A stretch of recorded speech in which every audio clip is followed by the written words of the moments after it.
We have run out of money. Our debt ceiling is long past the IMF comfort point. Thank God Trump got elected. America's coming in swinging. What is going on internationally is in our favor. And ANC, when they hit rock bottom, what do? They keep on digging. ANC is going to run out of allies very quickly. This time round, you watch. They'll rip this economy to shreds instantly. Is what the ANC does generally malevolence or incompetence? Well,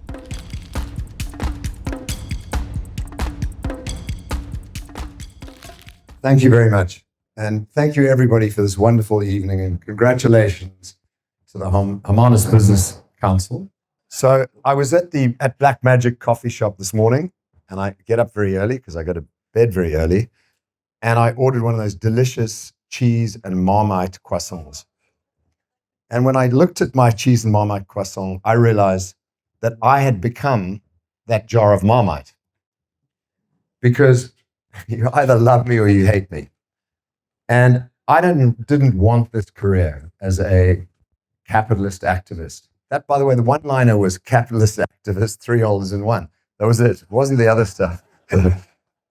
What I really wanted to do in my life was be a stand-up comedian and make people laugh and have people have a good time and go home happy and feeling good about themselves. And instead, what I'm doing now is making people uncomfortable, angry, upset, scared, worried. And there's a lovely meme of these two monkeys looking at each other. And the monkey says to the other one, well, how come you upset so many people? And the other monkey said, I told the truth. And unfortunately, that is what I have been doing.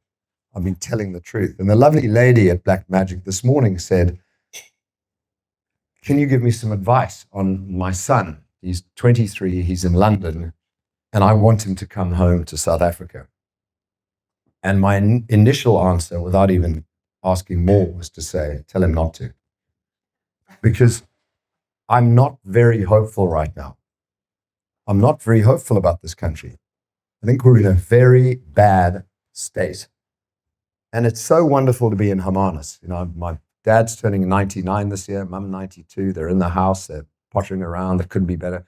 My father wanted to come tonight, but he said, I'll talk too long. No, I'm just kidding. It'll go on too long. And I just feel that it's so beautiful here, but we're in a bubble. Hermanus is a bubble in the Western Cape bubble. And outside the bubble, things are very, very bad. And the HBC is about a business-friendly environment. Well, South Africa does not have a business-friendly environment, and it's getting worse.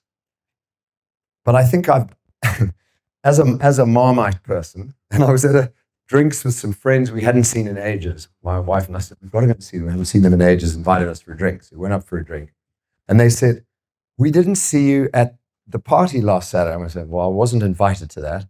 And then the husband said, and you weren't at the golf? And I said, no, I wasn't invited to that either.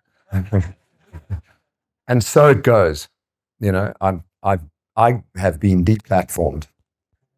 I have been kicked out of businesses I founded. I've been asked to pretend I'm not a shareholder in businesses where I'm one of the major shareholders. I'm not on the board of any companies anymore because it's too risky for my poor friends and partners for me to be seen. Because at some point, somebody says, he's too political. I even said to Michael House, where I was 3 generations of Hersovs at Michael House, the media center is the Hersov Media Center. And I suggested that it would be nice that I could go and speak to these young people, you know, positive, uplifting career speech. That application has gone to the board of governors to decide whether they should invite me or not. And 4 years ago, they had Julius Malema.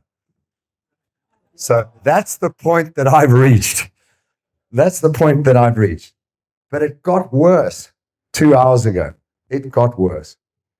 You know you're pissing everybody off when that leftist ragbag Daily Maverick sets the nasty Zapiro, cancel subscriptions, the nasty Zapiro at me, and he does some horrible, horrible cartoons. You know you've made it, by the way, when that happens. And then in Parliament, 2 hours ago, I get a message from a certain minister. Rob, MK really don't like you. LOL.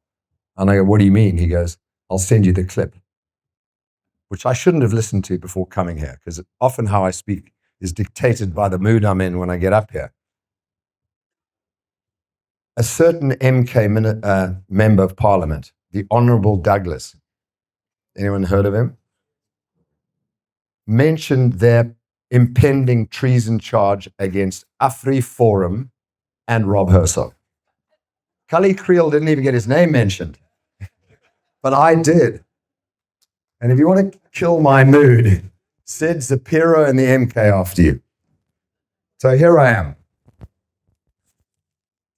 These are my notes. Okay. By the way, I'm as surprised as you at what comes out of my mouth. So beware. Well, that's page 1. So what I thought I'd do is just have a little chat to you about what's going on in South Africa and what's going on in the world and my read on it, because we're at a very interesting point right now. The GNU was a miracle, mainly because the alternative was so terrifying that anybody who says today the DA should walk out of the GNU, FF Plus should storm out of the, do not do that. We have to keep the GNU together. We have to. Because once you're out of the GNU, you don't come back. And once enough people are out of the GNU, MK is in. And let me tell you right now, they are the threat. Forget Julius Malema, forget everything else, forget the destructive and useless and socialist ANC. MK will destroy us all. They will destroy our economy overnight. And they've got in there some competent enemies of ours. Floyd Shivambu. He knows what he's doing and he's pulling it together. And Jacob Zuma, everybody thinks, oh, he's an old man, he's going to die at some point. Have you seen him run up a stage and jump onto the podium? He's in terrifyingly good shape. And he is going to last a lot longer than any of us want. So MK are going to get their act together. Tell it like it is. MK are going to get their act together. They are a credible, serious, and dangerous threat to this country. And I asked Gayton McKenzie, well, actually, he called me and he said, you actually caught all of us in the GNU napping because you said not a single person in the GNU's ever used the words, 2 words, economic growth.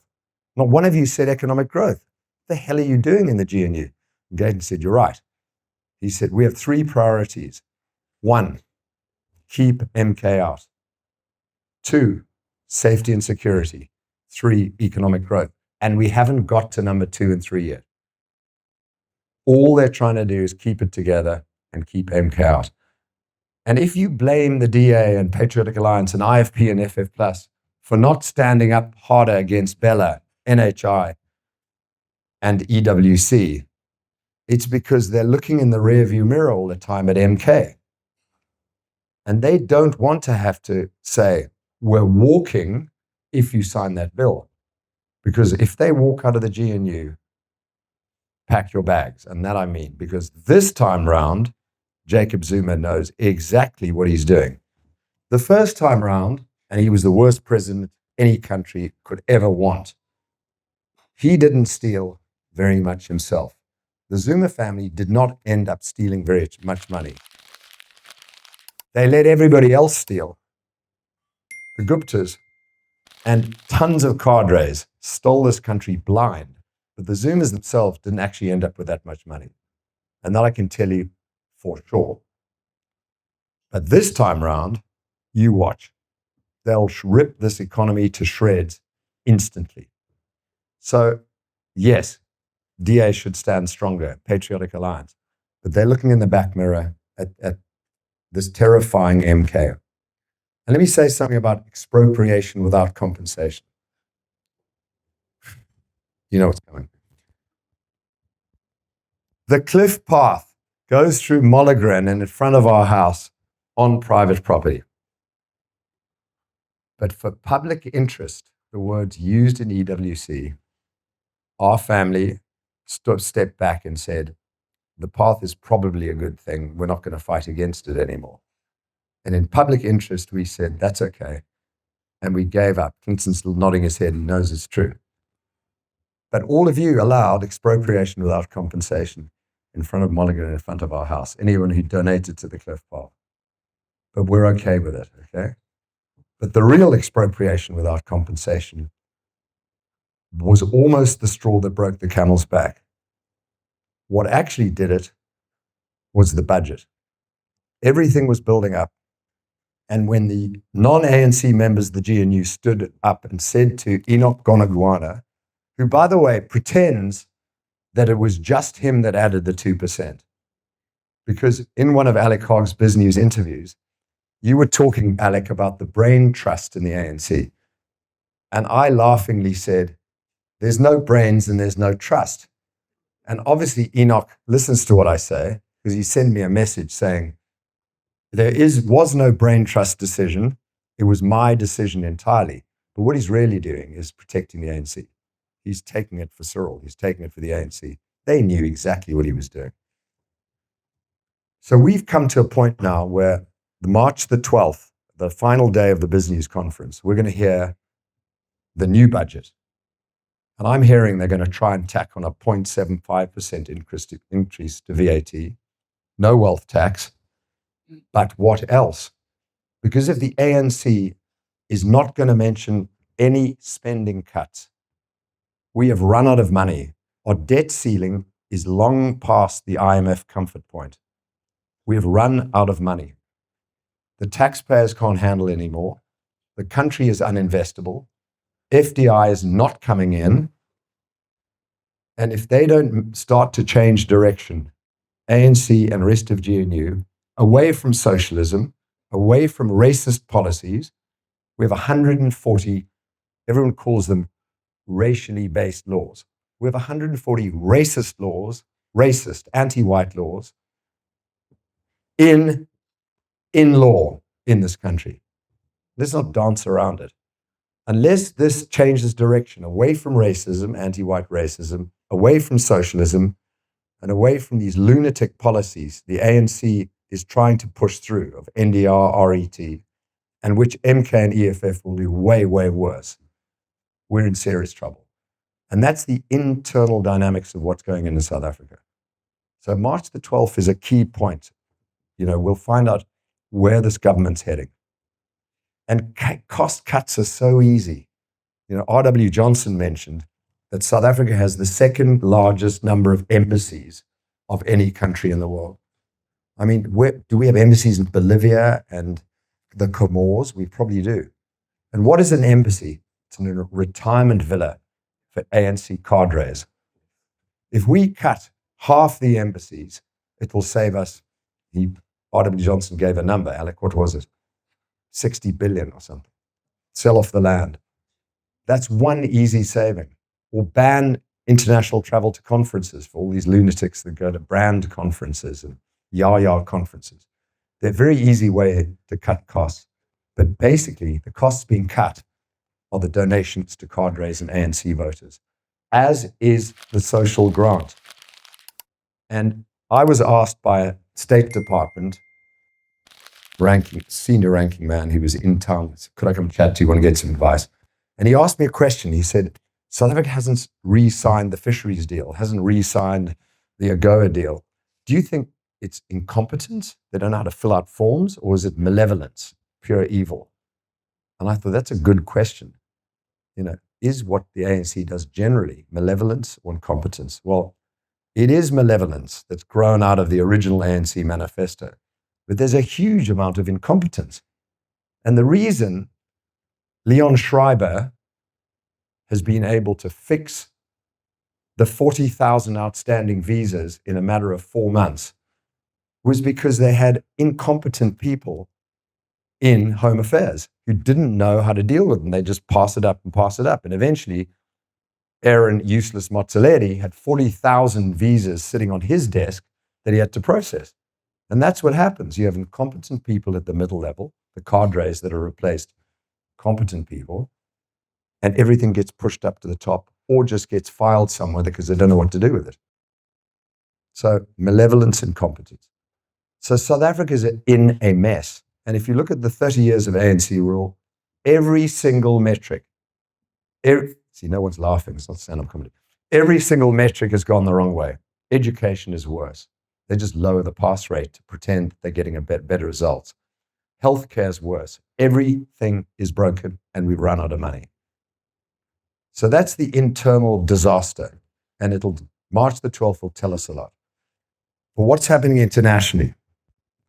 Well, thank God Trump got elected. For any of you who think it was a bad thing, you are delusional, I'm telling you right now. For South Africa, it is the best thing ever because it's going to heap enormous pressure on the ANC, and here's how. Yes, AfriForum and the team went to America and pleaded not to cancel AGOA, not to put tariffs on South Africa, but to target the parties and individuals who are destroying this country.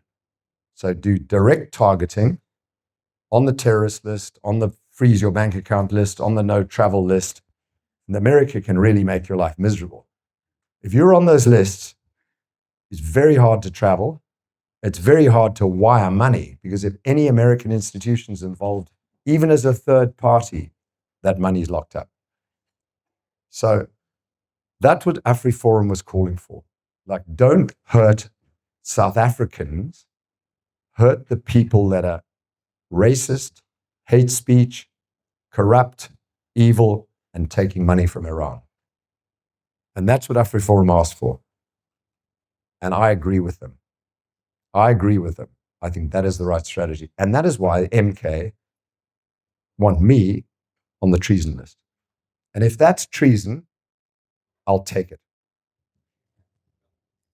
So that's America and South Africa. It's a very fluid moment. Elon Musk, in a private conversation with a friend of mine 3 weeks ago, doesn't believe South Africa stands a chance. And he only cares because he was born here, he has some friends here, his dad lives here. He has a residual emotional attachment to South Africa, not a primary attachment like most of us and the South Africans abroad, a residual. He's prepared to make the effort. But he said to that friend of mine when he was asked 3 weeks ago, do you really care? Do you think South Africa stands a chance? And he thought about it for a bit and he said, demographics don't lie, meaning we don't really stand a chance. Okay? Trump only cares because he sees this as DEI as a country. He sees this as racism as a country. And he has a lot of South Africans in his ear, the most important of whom, Elon Musk and Gary Player. Gary Player is delivering the goods on our behalf. So America's coming in swinging. And ANC, when they hit rock bottom, what do? They keep on digging. 2 days ago, I had a coffee with a friend of mine who runs the Franklin Templeton Fund, 6th biggest asset manager in the world, X trillion in assets. And he asked to see me just to get my view, because he has to report to his CEO on the prognosis for Africa, prognosis for South Africa. And I gave him my view, much as what I'm telling you. I said, it does depend on March the 12th, but I'm 3 out of 10 for South Africa. You know, all the kids overseas should stay overseas. And the kids can afford to go, should go. I still believe that. But he then told me that they manage and advise the Eskom Pension Fund and the Transnet Pension Fund, amongst others. This is Franklin Templeton. And the heads of both those pension funds had just been told by the ANC from Cyril Ramaphosa that if America upped their pressure on us, they are banned from having American advisors, asset management advisors. So that story, extrapolate that, and South Africa then re-engages its relationship with Iran a few days ago. The ANC is doubling down and doubling down and doubling down. It's just going to get worse. if you give me a few more minutes, I'd like to just give you my view on the international situation as I see it. Everybody who watched the Trump-Zelensky meeting, or most people, would have, initial impression was how horrible of Trump to treat a man like that. Brave Zelensky fighting against the Russians, country invaded, evil empire. But what really is going on is a little bit more sophisticated than that.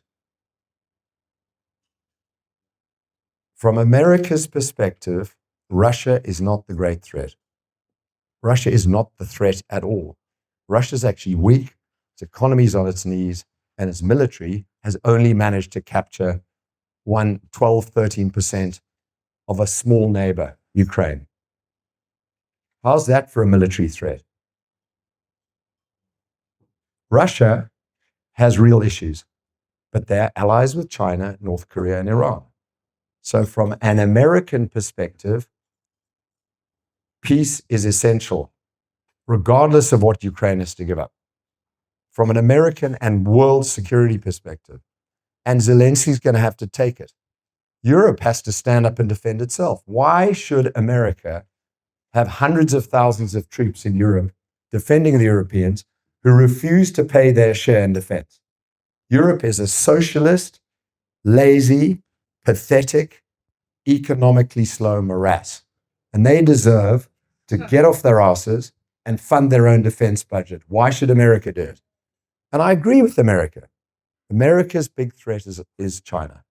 America needs Russia out of Ukraine, peace, Europe to sort itself out. And I'm sorry, Ukraine's going to have to take a bit of a battering on behalf of the world. America's perspective. The next step is Middle East. And the main negotiator for the Trump cabinet is Steve Witkoff. Watch that space. Witkoff's supposed to bring peace in the Middle East and sort the Middle East out. But where is he right now? In Moscow. And who's he with? Putin. And hypothetically, what's happening in that meeting is, Putin, you are now I won't use the B word, you are now America's, and you're going to listen to us. You're weak, we can smack you, and you don't stand a chance. Economically, technologically, militarily, we're stronger than you are, and you know it. You failed, but we're going to make sure you don't lose face. We're going to allow you, Putin, to retreat from Ukraine, keep Donbass, keep Crimea. Ukraine can't join NATO. And we're going to put American business people, engineers, and scientists in Ukraine to back up the deal we've done where we've taken their lithium and rare earths. We don't care about their lithium and rare earths. What we're really doing is putting business people and security people who are American in Ukraine. And you leave Ukraine alone. Move out. But the second part of the deal is you're pulling out of your support for Iran because I'm going to let Israel loose on Iran. It's a once in a lifetime opportunity for Israel to flatten Iran. And they will do it, in my estimation, in the next 60 days. There will be Israeli jets going in to take out the whole uranium and nuclear empire of Iran, with American jets covering them from the air and big aircraft carriers from the sea. Iran is out. I'll tell you why it affects South Africa. Russia will also have to disconnect from China because there'll then be deals between the West and Russia, and they'll welcome Russia back like you welcome that pervy uncle of yours who comes to every Christmas party and flirts with the barmaids and gets drunk, and you try and get rid of him as quickly as possible. Because that's what Russia is. Russia's a Christian country, Western European, having problems with the Muslims like most of Western Europe. And it's kind of the evil cousin of the West, but it's an evil cousin. So America's and Witkoff's saying this to Putin. Next step, pull out of Iran. We're going to smack Iran. And the final piece is kick those North Koreans out and start disconnecting yourself from China. And then America is going to focus on the real threat to America and the threat to world peace, China. And America is way stronger than China. Financially, militarily, technologically, culturally, everything else. America is by far stronger and getting even stronger. Because in the White House, are entrepreneurs, business people, and technology whiz kids who are going to get let loose to create the whole new generation of weapons, AI systems, and incredible technologies that will keep the world safer. So that's what's going on in the world. How does it affect South Africa? South Africa is going to run, ANC is going to run out of allies very quickly. China won't want to support South Africa and create another problem in the face of America. They've got enough to do. Russia doesn't give a damn. They'll pull their support. They were supporting MK anyway, not ANC. And Iran, that has been bribing the ANC to do the ICJ case against Israel, they're going to get flattened.